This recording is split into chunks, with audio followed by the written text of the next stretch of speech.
श्रीलक्ष्मी श्रीमहालक्ष्मी क्षीरसागर कन्यका उत्तिष्ठ हरिसम्प्रीते भक्तानां भाग्यदायिनी।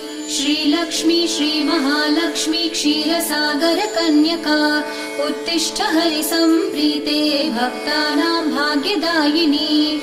उत्तिष्ठोत्तिष्ठ श्रीलक्ष्मी विष्णुवक्षस्थलालये उत्तिष्ठ करुणापूर्णे लोकानां शुभदायिनी। उत्तिष्ठोत्तिष्ठ श्रीलक्ष्मी विष्णुवक्षस्थलालये उत्तिष्ठ करुणापूर्णे लोकानां शुभदायिनी।